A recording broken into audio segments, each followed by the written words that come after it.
In this video, I'm going to show you how to post a house for rent on Facebook Marketplace. If you find this video helpful, please consider to like this video and subscribe to my channel.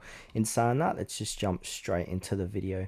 Okay, so what we want to do is obviously open up your Facebook application, sign into your account. Then from here, we want to go ahead and click on Marketplace. Now, once we're inside a Marketplace, go ahead and click on to sell. Then from here, a little pop-up is going to appear where it says create new listing. So we got the choice from items, vehicles, or homes for rent or sale. So go ahead and choose the last option here, homes for sale or rent. Okay, so on this page here, we want to go ahead and add some photos. So you can add up to 10 photos. So choose your listing's main photo first, add more photos with multiple angles to show any damage or wear. Then from here, give it a title, a price.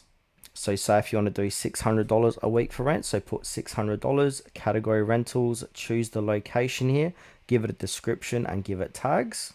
And then all listings go for a quick standard review when published to make sure they follow our commerce policies before they're visible to others. Items like animals, etc., are not allowed.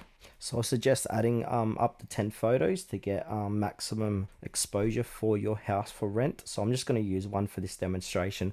Now, once we've filled out all of this stuff here, we need to go ahead and add descriptions and tags.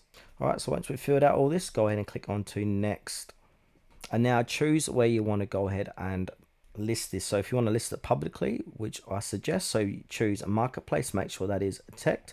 Now if you've got any groups, you can go ahead also and list them in groups as well. Then from there, simply go ahead and click on to publish. Then once you've done that, your house will now appear in Facebook Marketplace or in and also the groups you have selected. And I've got a few bonus tips here. So respond quickly to messages from interested renters, update your listing when it's no longer available, and use clear, honest descriptions.